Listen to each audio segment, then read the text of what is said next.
Velocity तक हमने कर लिया था, टर्मिनल वेलोसिटी हमने पढ़ लिया है, ठीक है। टर्मिनल वेलोसिटी से रिलेटेड एक क्वेश्चन भी देख लिया था हमने, एक दो क्वेश्चन हमने समझ लिया था टर्मिनल वेलोसिटी से रिलेटेड। So we have completed the fluid mechanics, we have done everything related to the fluid mechanics that we could do in a short span of time.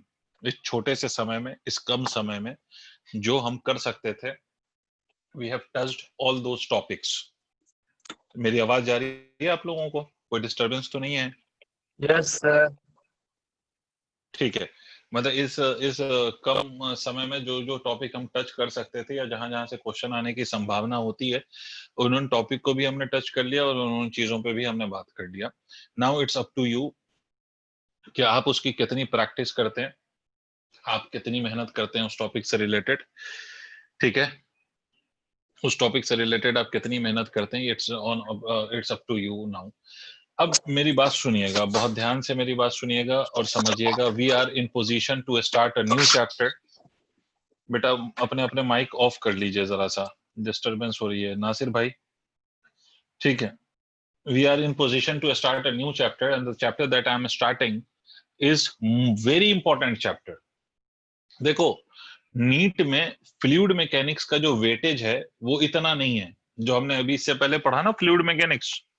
NEET में फ्लूइड मैकेनिक्स का weightage इतना नहीं है। मतलब मैं अगर ये कहूं कि हर साल क्या फ्लूइड मैकेनिक्स से क्वेश्चन आते हैं, तो मैं कह सकता हूं नहीं सर, हर साल फ्लूइड मैकेनिक्स से क्वेश्चन नीट में नहीं आते हैं, हर साल नहीं आते हैं, है ना। अगर आप प्रीवियस ईयर्स के आप क्वेश्चन पेपर उठा के देखोगे तो हर साल फ्लूइड से पूछा जाए ऐसा नहीं है। फ्लूइड का वेटेज कम है, मतलब फ्लूइड से कम क्वेश्चन आते हैं। अब इसका ये मतलब नहीं, इसका ये मतलब नहीं है कि पढ़ना नहीं है। मैंने ये कहा कम आते हैं, मैंने ये नहीं कहा कि नहीं आते हैं, आते हैं तो, लेकिन कंपैरेटिवली कुछ चैप्टर्स के कंपैरिजन इसके सवाल थोड़े कम आते हैं। अब जो हम पढ़ने वाले हैं, जो हमारा पूरा सेक्शन हीट एंड थर्मोडायनेमिक्स का सेक्शन है जो हम पढ़ेंगे, इसमें जो सवाल हैं हीट, इस पूरे सेक्शन में, हीट एंड थर्मोडायनेमिक्स के इस पूरे सेक्शन में, इससे सवाल हर साल आते हैं और आते हैं और आते रहेंगे। मतलब नीट के पैटर्न में भी मैं कहूं तो जेई में भी हीट एंड थर्मोडायनेमिक्स वाला portion is very important as far as JEE mains और JEE advance is concern. Mains में भी सवाल आते हैं, एडवांस में भी सवाल आते हैं, तो दोनों के लिए बड़ा इंपॉर्टेंट है ये खेल।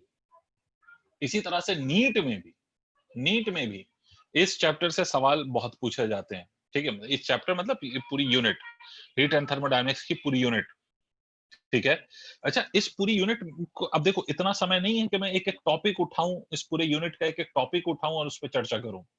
मैं इसके मेन दो पार्ट्स पे ज्यादा चर्चा करूंगा। एक पार्ट है काइनेटिक थ्योरी ऑफ गैसेस और दूसरा जो पार्ट है वो आपका है थर्मोडायनेमिक्स। ठीक है, kinetic theory of gases, thermodynamics. इसके अलावा भी और कुछ चीजें हैं इस पूरे यूनिट में, जैसे आप लोगों ने सुना होगा कैलोरीमेट्री है, जैसे आप लोगों ने सुना होगा थर्मल एक्सपेंशंस हैं। ठीक है, जिसमें लीनियर एक्सपेंशन होता है, सुपरफिशियल एक्सपेंशन होता है, वॉल्यूमेट्रिक एक्सपेंशन होता है, लिक्विड का एक्सपेंशन होता है, सॉलिड का एक्सपेंशन होता है। ठीक है, इसी तरह से इसमें एक और पोर्शन है mode of transfer of heat. Heat का ट्रांसफर का प्रोसेस आपने सुना होगा, thermal conduction, convention and radiation. ठीक है, दीज आर द प्रोसेस। ठीक है, convection and radiation, these are the process through which the heat transfers from one point to the another point due to the temperature difference, है ना। But इसमें majorly जो मैं चीजों को डील करूंगा, इन इन सब की भी चीजों को डील करूंगा, बट मेजरली जो मैं दो पार्ट डील करूंगा, that is one of the part is kinetic theory of gases and the another part that I will deal on a major basis is thermodynamics. क्यों डील करूंगा, उसका reason बहुत आसान है, इसलिए डील करूंगा क्योंकि ये मोस्ट इंपॉर्टेंट टॉपिक्स हैं जिससे क्वेश्चंस बहुत बार पूछे गए हैं। तो इसलिए इन पोर्शंस को तो मैं ज्यादा डील करूंगा ही करूंगा, बाकी चीजों को भी टच करता हुआ चलूंगा। अब मेरी बात सुने, टॉपिक या चैप्टर का नाम डाल दें kinetic theory of gases. Kinetic theory of gases, kinetic theory of gases.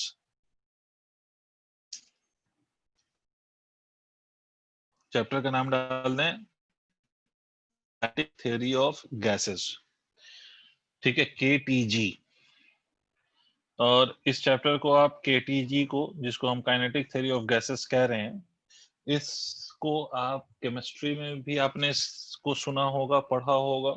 और दूसरा आपने इसको केमिस्ट्री में भी और फिजिक्स में भी हम पढ़ते हैं। तो क्लास 11th की फिजिक्स में भी आपने ये पॉइंट सुना होगा काइनेटिक थ्योरी ऑफ गैसेस का, और दूसरा आपने केमिस्ट्री में भी सुना होगा कुछ-कुछ चीजें काइनेटिक थ्योरी ऑफ गैसेस की। पहली बात, when we are starting this kinetic theory of gases, first I would like to remind you about the assumptions that we make during the study of this particular chapter.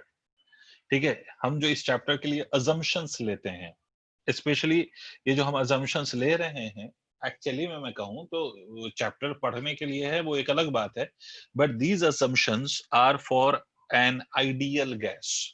देखो, generally आपने सुना होगा कि दो तरह की गैस होती है, एक को हम आइडियल गैस कहते हैं and another gas is called as real gas. What we observe is a real gas, means in a real life जो हमें गैसेस मिलती हैं वो रियल गैसेस होती हैं, जो इन अजम्पशंस को ओबे नहीं करती, जो अजम्पशंस मैं बता रहा हूँ, या इनफैक्ट मैं ये कह सकता हूँ कि रियल गैसेस वो गैसेस हैं जो गैस लॉज को ओबे नहीं करती. What are these gas laws? जैसे आपका Boyle's law, Charles law, Graham's law, Avogadro's law, ये जो लॉज हैं इसको ओबे नहीं करती हैं जो gases, that is called as real gas. और जो गैसेस ओबे करती हैं वो आइडियल गैस कहलाती है. और आपको ये बड़ा अजीब लगेगा कि दुनिया में ऐसी कोई गैस नहीं है जो गैस लॉ को ओबे करती हो in normal condition of temperature and pressure. इसका मतलब दुनिया में ऐसी कोई गैस नहीं है जो आइडियल हो.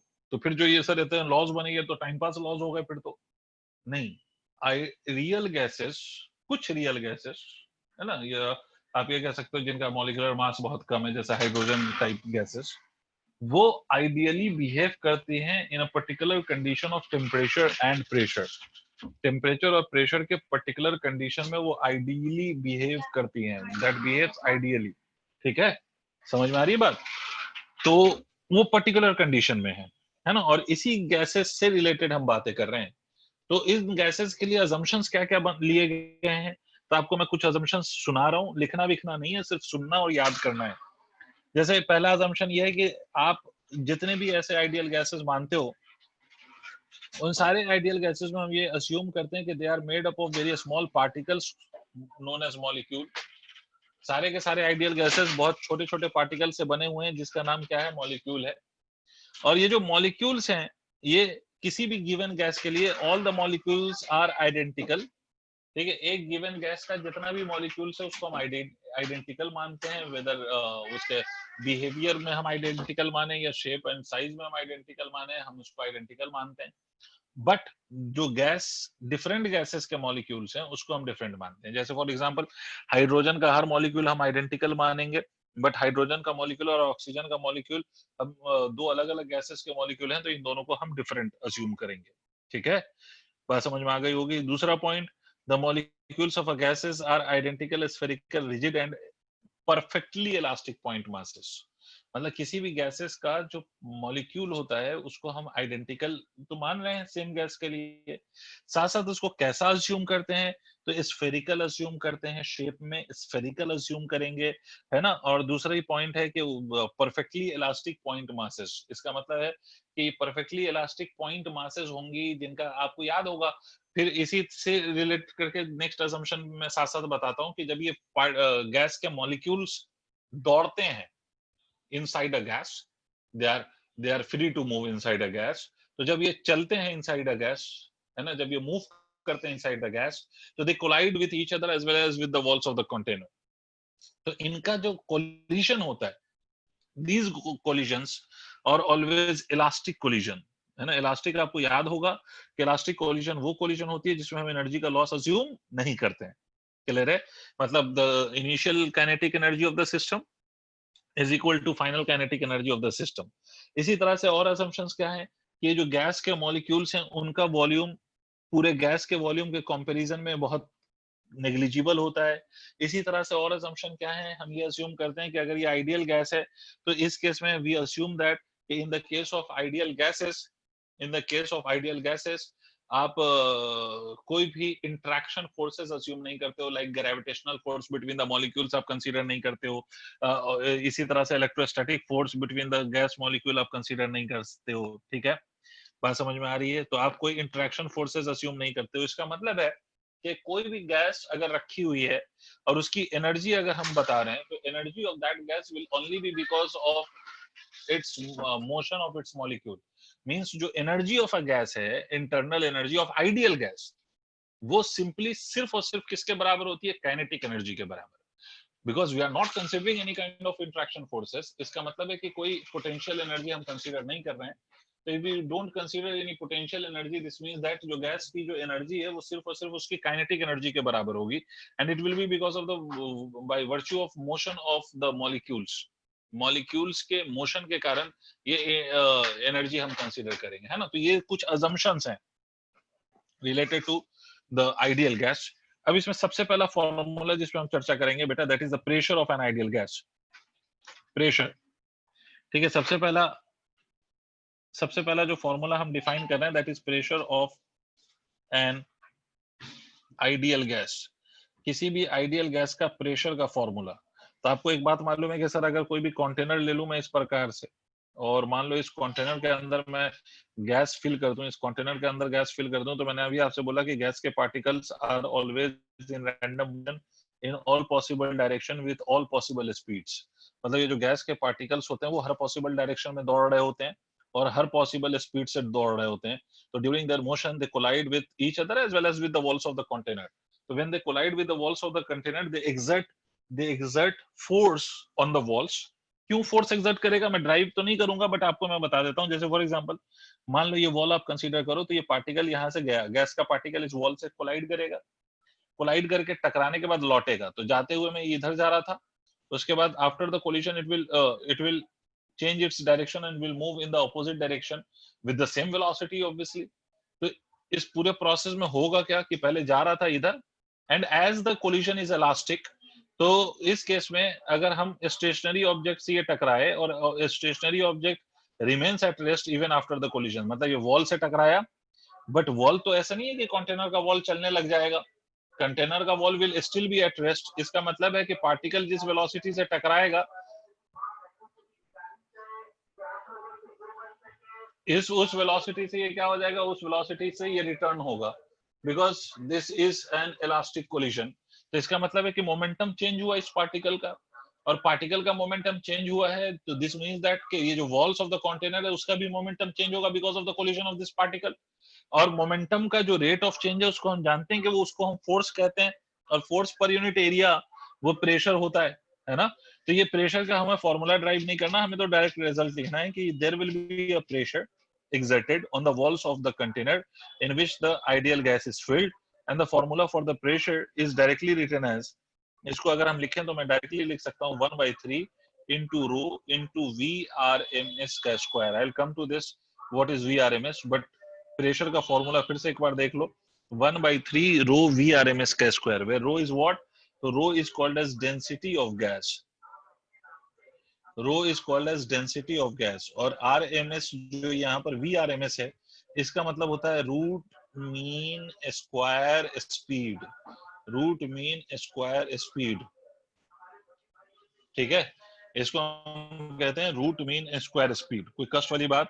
तो this would be called as root mean square speed of the gas, है ना।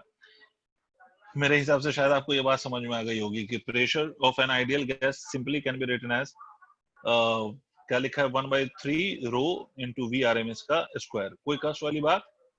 अरे हाँ ना बोलो। No sir. प्रेशर क्लियर हो गया सबको? Yes sir. ठीक है बेटा, pressure of an ideal gas is always given by this formula where VRMS is root mean square speed. आपने सुना होगा there are 3 kind of speed, वो अभी मैं फॉर्मूला लिखूंगा थोड़ी देर में। There are 3 kind of speed of the molecules of an ideal gas. एक स्पीड को हम कहते हैं रूट मीन स्क्वायर स्पीड, दूसरे को कहते हैं हम मोस्ट प्रोबेबल स्पीड, और तीसरे को कहते हैं हम एवरेज स्पीड, ठीक है। तो वो फॉर्मूलाज मैं लिखूंगा, बट उससे पहले एक दो क्वेश्चन हम करते हैं related to the pressure of an ideal gas. इससे रिलेटेड एक दो क्वेश्चन हम कर लें, उसके बाद I come to that those formula of different forms of speed. तो क्वेश्चन बस इस फॉर्मूले पे, तो मतलब सिर्फ प्रेशर के कॉन्सेप्ट पे बेस्ड, थोड़ा सा मैकेनिक्स, थोड़ा सा थर्मोडायनेमिक्स। इस फॉर्मूले पे बेस्ड का मतलब यह है कि सिर्फ इस कॉन्सेप्ट पे बेस्ड कि जो प्रेशर एक्सर्ट हुआ है उस प्रेशर का कारण क्या है, उस कॉन्सेप्ट से बेस्ड एक क्वेश्चन आपसे बोला गया कि the mass of hydrogen molecule, एक हाइड्रोजन मॉलिक्यूल है हमारा, और उस हाइड्रोजन मॉलिक्यूल का जो मास है that is 3.23 into 10 to the power minus 27 kg. This is the hydrogen molecule mass. और आपसे कहता है कि 10 to the power 23 hydrogen molecule strike 2 centimetre square of a wall per second at an angle of 45 degree.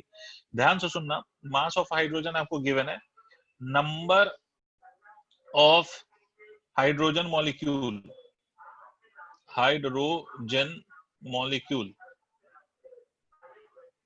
colliding with wall of area 2 centimeter square at an angle of 45 degree is 10 to the power 23। भाई ये statement clear है? मैंने आपसे बोला कि कितने particles टकरा रहे हैं, तो 10 to the power 23 particles are colliding. कहाँ टकरा रहे हैं? On the walls. उस वॉल की एरिया कितनी है? 2 सेंटीमीटर स्क्वायर है। कितने एंगल पे टकरा रहे हैं? At an angle of 45 degree. ठीक है, मैं इसका डायग्राम बना के भी समझा दूंगा, डोंट वरी।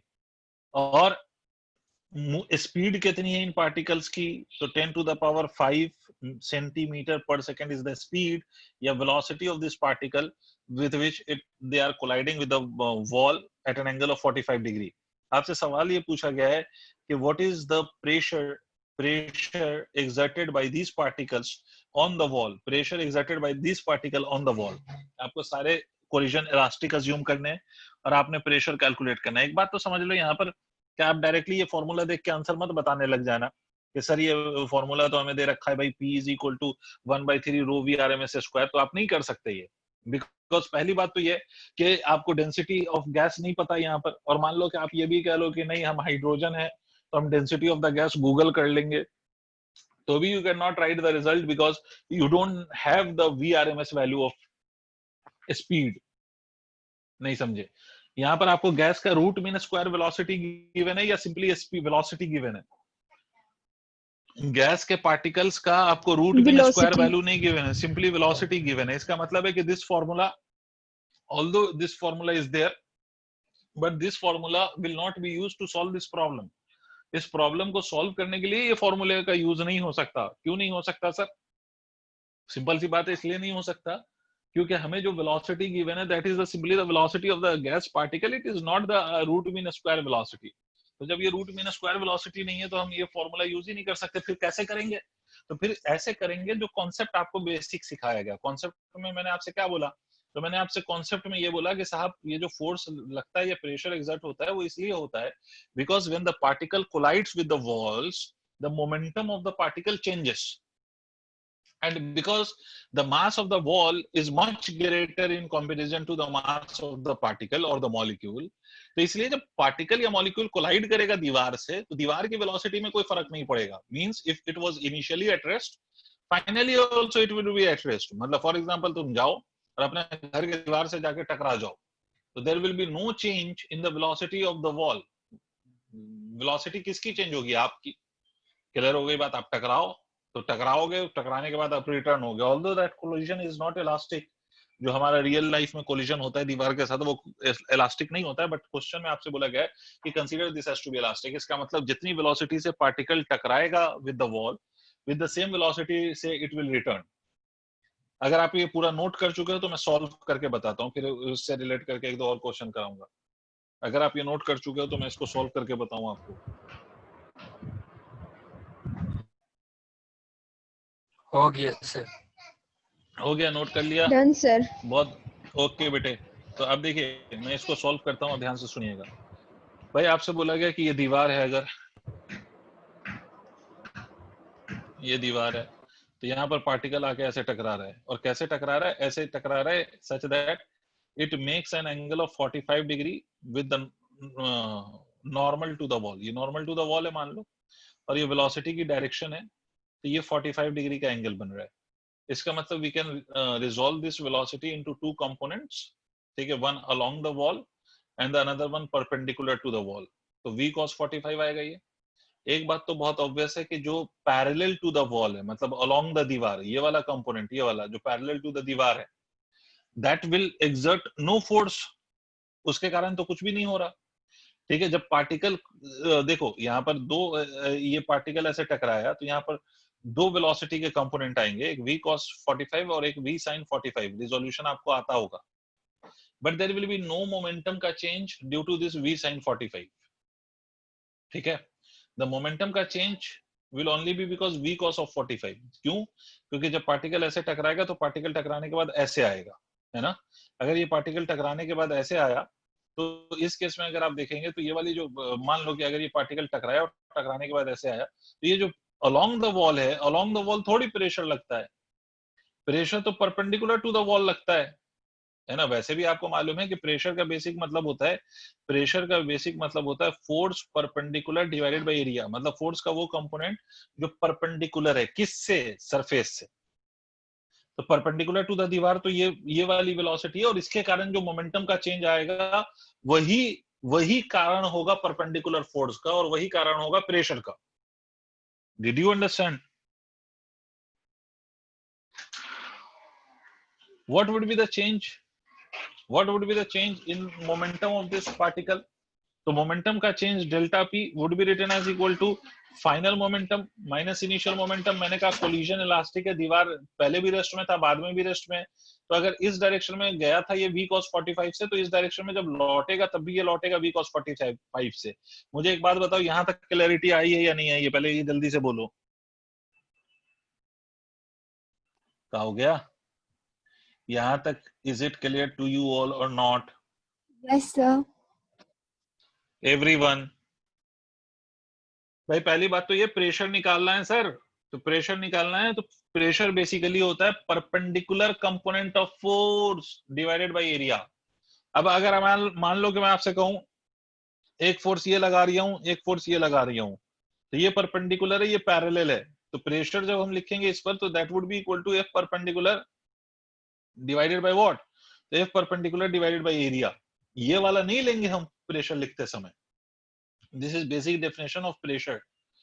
तो परपेंडिकुलर फोर्स किस वेलोसिटी के चेंज के कारण आएगा? तो परपेंडिकुलर फोर्स तो इसी वेलोसिटी के चेंज के कारण आएगा, बिकॉज इसका जो इधर कंपोनेंट है वही तो परपेंडिकुलर है, और ये कंपोनेंट cos 45 होगा। तो इसका मतलब हम लिखेंगे final minus of initial. This means that this would be written as final is minus v cos 45 if I take this direction as negative. ठीक है, और इनिशियल वाला कितना है? v cos 45 again. तो दिस वुड बी, और momentum का change हम लिख रहे हैं तो मास से हम मल्टीप्लाई कर लें। भाई ये मोमेंटम का चेंज सबको समझ में आया? Delta p is equal to m into v final minus v initial. हाँ ना बोल यार, आवाज नहीं आ रही सबकी? Yes, sir. Yes, Yes, sir. sir. Okay बेटा, तो change in momentum will be written as minus of twice of m into v into cos 45। Minus sign is just representing the direction. ठीक है, तो भाई अगर ये पार्टिकल के change in momentum की डायरेक्शन ये है, तो एक बात याद करो कि आप लोगों ने पढ़ा है Newton's third law of motion, to every action there is equal and opposite reaction. तो अगर ये पार्टिकल के मोमेंटम का चेंज है तो दीवार के मोमेंटम का change in momentum of the wall opposite direction में होगा, and that would be written as 2mv cos of 45 degree. ऐसे लिखा जाएगा, भाई डायरेक्शन अपोजिट होगी। ठीक है, अब ये तो एक पार्टिकल का हुआ, बट ऐसे ऐसे कितने पार्टिकल्स टकरा रहे हैं एट अ टाइम? तो delta P of the wall कितने पार्टिकल्स टकरा रहे हैं वो नंबर दे रखा है, 2mv cos 45 एक पार्टिकल के कारण है, मल्टीप्लाइड बाय ऐसे ऐसे कितने पार्टिकल्स टकरा रहे हैं? तो 10 पे पावर 23 टकरा रहे हैं, है ना। ये क्वेश्चन में मेंशन किया है ना, 10 to the power 23 particles are colliding. तो 10 टू द पावर 23 पार्टिकल्स टकरा रहे हैं, तो नेट चेंज इन मोमेंटम कितना होगा? नंबर ऑफ पार्टिकल से मल्टीप्लाई कर दो। तो finally what would be the pressure? Pressure की वैल्यू क्या लिखेंगे हम? प्रेशर की वैल्यू लिखेंगे twice of m into v into cos 45 multiplied by the particles that are colliding, it is 10 to the power 23 divided by what? Divided by the area of the surface. Now we are in position to put all the values and to solve the problem. ठीक है, अगर हम सारी values put कर लें तो ये हो जाएगा 2 into mass of the particle is 3.32, ये गिवन है बेटा आपको क्वेश्चन में, into 10 to the minus 27 into speed of the particle is given to you and it is 10 to the power 5 centimeter per second। तो आप इसको मीटर में convert करोगे, बिकॉज सेंटीमीटर में गिवन है स्पीड, तो मीटर में कन्वर्ट करोगे तो 10 टू द पावर -2 से मल्टीप्लाई करोगे, multiplied by cos 45 you know it is 1/√2 divided by कितना होगा? अच्छा into number of particles is 10 to the power 23, ठीक है, divided by what? तो divided by area of the wall is how much? Area of the wall कितना है 2 centimetre square, तो इसको convert it into metre square, तो 2 into 10 to the minus 4 solve वॉल्व करके जो भी आंसर आ जाए, ये आंसर जो फाइनल आएगा, because I have answer with me, so I can write this answer as 2.35 into 10 to the power 3 newton पर metre square is your answer. किसको नहीं समझ में आया वो मुझसे पूछ सकता है।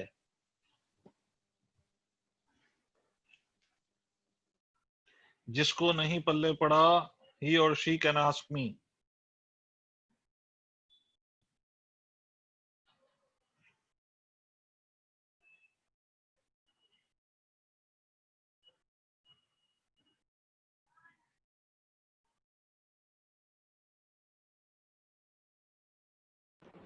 Sir, last second step बताना। Second last step means you are talking about this step. कुछ नहीं कर रहा बेटा, ये तो वैल्यू डाला है ना। प्रेशर का मतलब होता है फोर्स पर यूनिट एरिया, तो ये जो चेंज इन मोमेंटम है पर यूनिट टाइम, मतलब ये तो चेंज इन मोमेंटम आया। सर आपका कंफ्यूजन ये हो सकता है कि सर आपने प्रेशर में फोर्स लिखा but it is the change in momentum, then how can you equate the force as change in momentum. तो देखो हमें मालूम है कि फोर्स होता है rate of change of momentum, यही तो होता है कि कितना मोमेंटम चेंज हुआ and in how much time that momentum has changed. अब अगर सोचो कि मैं पर यूनिट टाइम ले लूं, मतलब if I take the change in momentum in every 1 second unit time, तो क्या मैं ये कह सकता हूं कि जो आपका फोर्स है वही चेंज इन मोमेंटम के बराबर हो जाएगा। If momentum changes per unit time मतलब पर यूनिट सेकेंड, तो we can write the force exactly as change in momentum divided by the area. इसीलिए मैंने फोर्स की जगह क्या लिखा, सिंपली चेंज इन मोमेंटम लिखा। Is it understood? Yes, sir. Yes, sir. ठीक है, okay we move to the next part of this.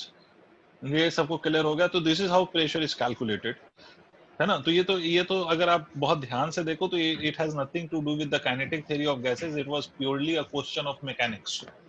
ये जो हमने करा है, ये अगर आप ध्यान से देखें तो ये सिर्फ और सिर्फ सिंपली मैकेनिक्स का क्वेश्चन है, ठीक है। ये कहेगा क्वेश्चन है मैकेनिक्स का, है ना, सिंपल सी बात है।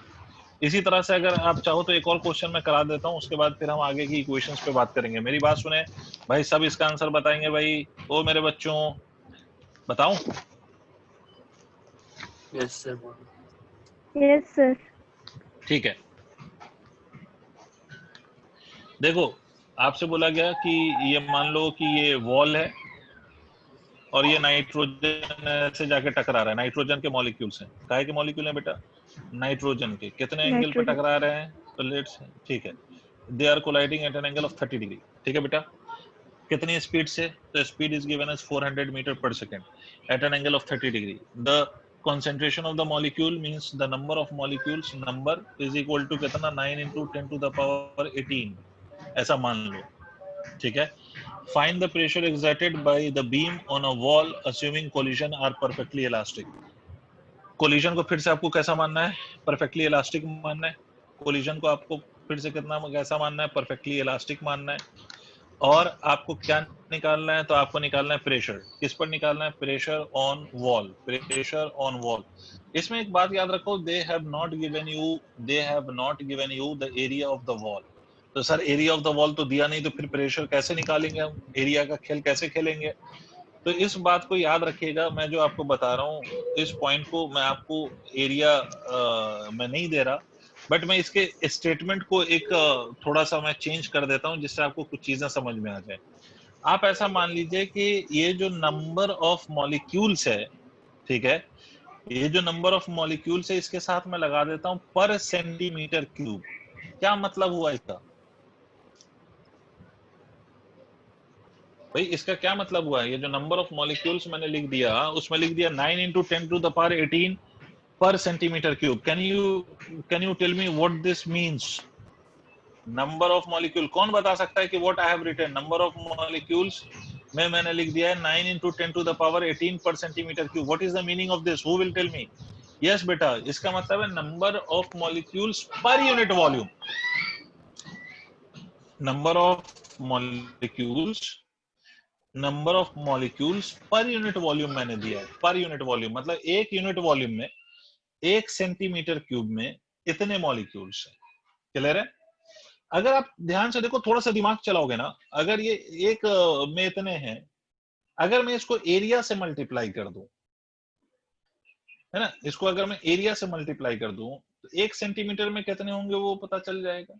या अगर आपको इतना आपको कठिन सा लगता है तो मैं और कम कर देता हूं इसको।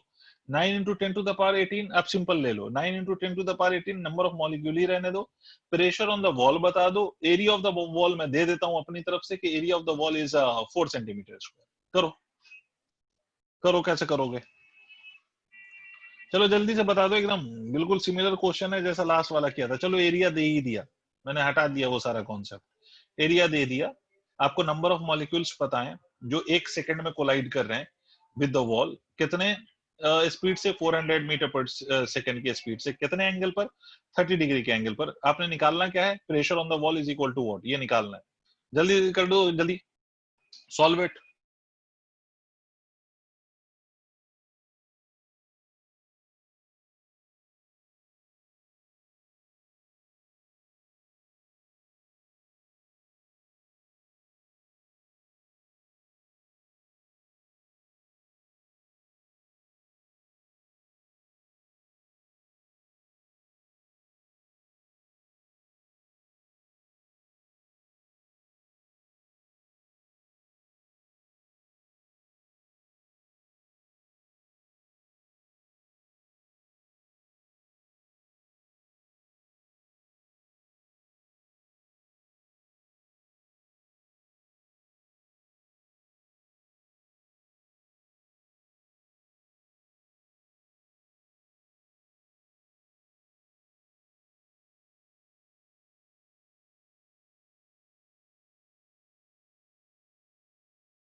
चलिए साथ में इक्वेशंस लिखते हैं या साथ में वैल्यूज लिखते हैं। पहली बात तो ये वेलोसिटी की डायरेक्शन ऐसे दिख रही है आपको 400 मीटर पर सेकेंड, और आपकी वॉल ये है ना, ये वॉल है आपका, तो the component which is perpendicular to the wall that we have to take.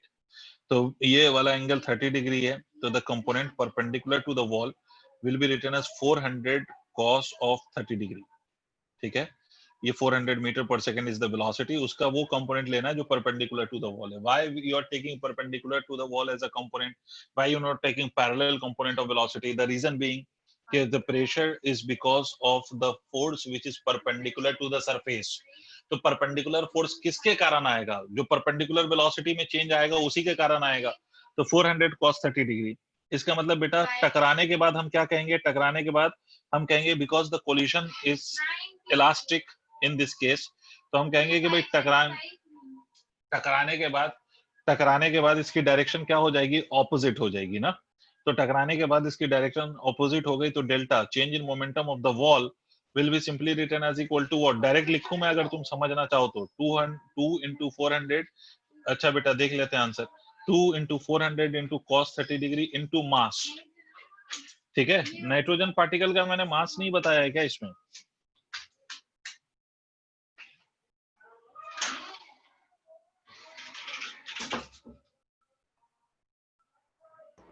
No sir. ठीक है, मैंने मास नहीं बताया, तो मास आप ऐसा अस्यूम कर लो कि mass of this nitrogen particles, take it as mass. आप कितना ले लोगे?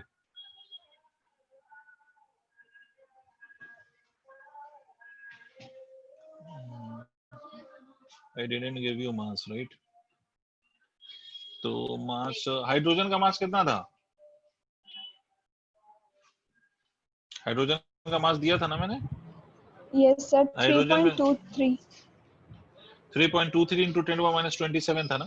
इसका भी कुछ ऐसे ही Yes, मान लो, चलो 9 into 10⁻27 मान लो केजी, ये मास मान लो नाइट्रोजन का, नाइट्रोजन के पार्टिकल का। ठीक है, तो अब इस पे प्रेशर लिख सकते हैं हम, प्रेशर इज इक्वल टू ये चेंज इन मोमेंटम, और पर यूनिट सेकंड अगर निकालेंगे तो change in momentum will be exactly equal to the force. तो इसको हम लिख सकते हैं भाई 2 into m, और कितने पार्टिकल्स टकरा रहे हैं तो वो पार्टिकल का नंबर भी हमें दे रखा है। तो हम लिखेंगे भाई इसको पहले तो 800 cos 30 की वैल्यू √3/2 मल्टीप्लाइड बाय मास मैंने कहा 9 × 10⁻27 मान लो into the number of particles that are colliding is 9 × 10⁻18 it is given to us divided by what? तो divided by area को हम क्या लिखेंगे 4 × 10⁻⁻4 why have you taken 10⁻⁻4 because it is given in centimeter square we have to convert it into meter square क्या ये सबको clear है? Anything you want to ask? Is there anything you want to ask? Yes. Sir, is everything clear to you or you want to ask anything? Clear, sir. Yes, sir. So we are done with this mechanics type of problem. Basically, इसमें kinetic theory of gases का हमने कुछ भी नहीं करा है. What we have done is the question of mechanics. अगर purely देखो तो it is just a question of mechanics. Anyways, इसको मैं erase कर रहा हूँ. Now we move to the next part of this kinetic theory of gases. That is, ये जो अभी मैंने लिखा था, that was the pressure of an ideal gas. Now I am writing equation of an ideal gas. ये सब आपने पढ़ा है. I'll just brush up your memory ताकि आपको पुरानी बातें याद आ जाएं. Equation of ideal gas, because ये equation बड़ी important है. अगर ये equation अपने को समझ में आती है तो बड़ी सारी चीजें समझ आएंगी. Equation of ideal gas. Ideal gas की equation के लिए अगर हम बात करें तो सबको मालूम होगा PV is equal to nRT, where P is pressure of the gas, V is the volume of the gas, N is number of moles, R is universal gas constant. R क्या चीज है? यूनिवर्सल गैस कांस्टेंट है. T क्या चीज है? Temperature है. याद है? अगर हम इस हाँ ना R के वैल्यू की बात करें, यूनिवर्सल गैस कांस्टेंट R की जो वैल्यू होती है वो होती है 8.314 या 31 जूल पर मोल केल्विन. ठीक है, जब SI यूनिट में लिखते हैं. या इसी R को आपने पढ़ा होगा केमिस्ट्री में भी, आपने सुना होगा, इट इज 1.98 कैलोरी पर मोल केल्विन. अगर ये कैलोरी है ऊपर तो ये 1.98 लिखते हैं, और अगर जूल है ऊपर तो 8.314 या 8.31 लिखते हैं. Now the next point is PV is equal to nRT में N is number of moles, है ना. For n moles this would be written nRT. अगर 1 मोल होता तो PV is equal to हम RT लिख लेते, कोई बड़ी बात नहीं है. अच्छा, यही इक्वेशन फॉर 1 मॉलिक्यूल, अगर सिर्फ एक मॉलिक्यूल के लिए लिखा जाए, not for a mole, for a molecule, तो इसी चीज को हम ऐसे लिखते हैं. ध्यान से देख, इसी बात को हम ऐसे लिख सकते हैं, PV एक मॉलिक्यूल के लिए लिख रहे हैं, है ना. तो इसको हम लिखते हैं K into T, KT, where K is what? तो K is called as Boltzmann constant. K को हम क्या कहते हैं? Boltzmann constant, where K is equal to R by NA लिखा जाता है, where R is what? R is Avogadro number, और R is universal gas constant, और NA क्या है? Avogadro number है 6.023 into 10 to the power 23. ठीक है, इसका मतलब K की जो वैल्यू निकल के आती है वो आती है 1.38 into 10 to the power -23 joule पर kelvin. Did you understand what I am doing or what I have written? भाई इसकी जो वैल्यू आपने लिखी है 1 मॉलिक्यूल के लिए अगर हम लिखेंगे तो हम instead of using universal gas constant we would be using Boltzmann constant. ठीक है, Yes, sir. बोल दो. अगर इसी को फॉर n मॉलिक्यूल हमें लिखना होता है, ये तो एक मॉलिक्यूल के लिए लिखा. भाई एक मॉलिक्यूल के लिए अगर हमें पता है तो n मॉलिक्यूल के लिए हम क्या कर सकते हैं? सिंपली n से मल्टीप्लाई कर दें तो PV is equal to NKT हो जाएगा बेटा, है ना. सबको क्लियर है? ये सब लिखना आना चाहिए मेरे बच्चों. अच्छा, इसी को अगर मैं 1 ग्राम ऑफ गैस के लिए लिखूं, next for 1 gram of gas, अगर 1 ग्राम गैस के लिए मैं लिखूं तो 1 ग्राम गैस के लिए इसी PV को हम क्या लिख सकते हैं? तो इसको हम लिखते हैं small r multiplied by T, वेयर स्मॉल r की वैल्यू क्या होती है? तो स्मॉल r की वैल्यू मैं बता दूं आपको कि स्मॉल r जो है यहाँ पर वो होता है universal gas constant divided by m. m is molecular mass. m क्या होता है मेरे बच्चे? Molecular mass. ठीक है, m मॉलिक्यूलर मास है तो इसकी कोई पर्टिकुलर वैल्यू नहीं आ सकती. द रीजन बीइंग कि molecular mass for different gases will be different. तो m मॉलिक्यूलर मास है तो इसकी कोई वैल्यू तो नहीं आ सकती, तो इसलिए हम सिंपली इसको m रहने देंगे, है ना. तो स्मॉल r की वैल्यू अकॉर्डिंगली चेंज होगी, और कैपिटल R क्या है? यूनिवर्सल गैस कांस्टेंट है. इसी तरह से अगर मान लो कि मुझसे कहा जाता कि यही फॉर्मूला मेरे को n ग्राम्स के लिए लिखना है, फॉर n ग्राम्स, अरे मेरी आवाज जा रही है सबको? सब खुद में बात कर रहे हैं। PV is equal to n grams लिखना है तो n into small r multiplied by t लिख देते। पहले is every relation is understood by you? अरे के होगो, कोई कुछ कहना चाह रही है? नासिर भाई, यस सर। नासिर कुछ कहना चाह रहे हो, कुछ पूछना चाह रहे हो बेटा? नासिर, नासिर, नासिर कुछ पूछना चाह रहा है? नहीं पूछना चाह रहा है, कुछ बोलना भी नहीं चाह रहा है। Nasir, yes sir. do you want to ask anything? Do you have any doubt? If not, then please No. note. Okay, whatever is written on the screen, please note it. जो भी स्क्रीन पे लिखा है उसको नोट करिए। Yes sir, note किया sir, किया है सर। Done sir. ओके बेटे, ये सब रिलेशंस आपको याद इसलिए रहने डन। चाहिए, ठीक है बेटा, ये सब रिलेशंस आपको याद इसलिए रहने चाहिए क्योंकि क्वेश्चन में n मोल भी गैस का हो सकता है, एक मॉलिक्यूल भी हो सकता है, और मास भी दिया जा सकता है, मतलब मास इन ग्राम्स भी गिवन हो सकता है, ठीक है? तो कुछ भी हो सकता है, तो डिपेंडिंग ऑन दिस आपको ये बातें याद रहनी चाहिए। अब now before we start solving question, एक दो चीजें और समझ लें जो मैंने आपको डिफरेंट या वेरियस स्पीड बताया था आपको, various speed of gas molecule.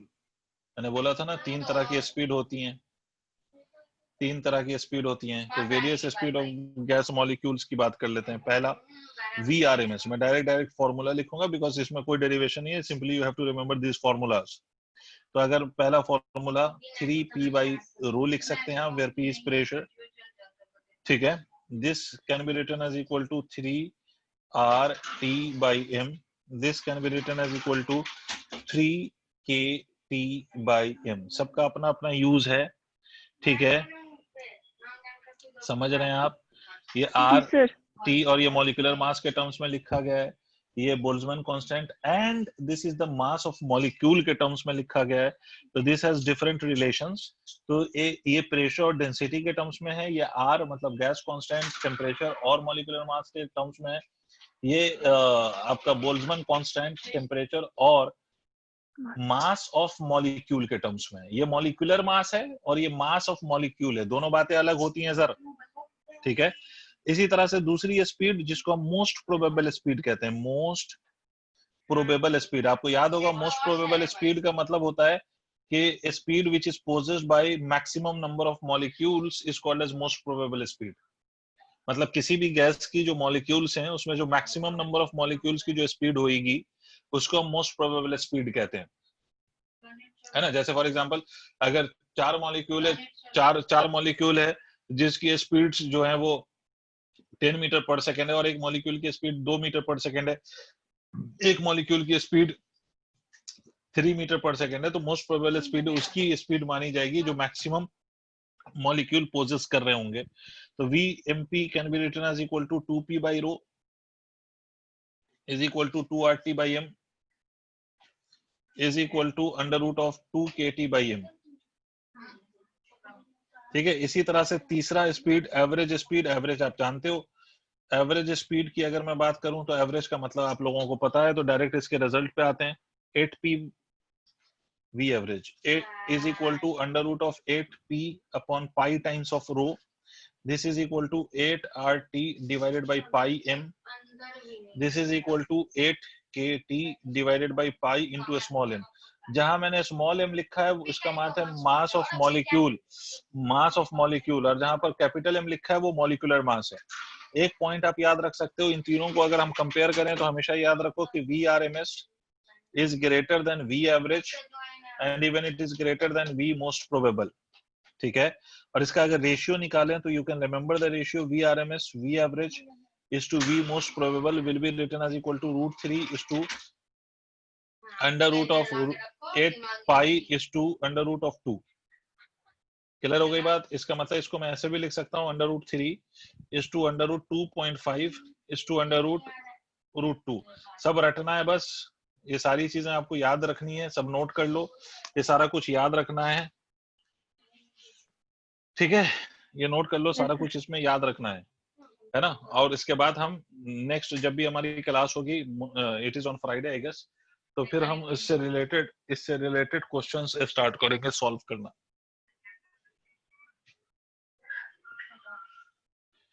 Note कर लेना तो बताना। Noted, sir. Okay, so this is all for today's class. The rest we'll discuss in the next class. Okay, sir. Okay, I'm leaving now. Thank you, sir. You're welcome, beta. Thank You're welcome all. Thank you, sir. you.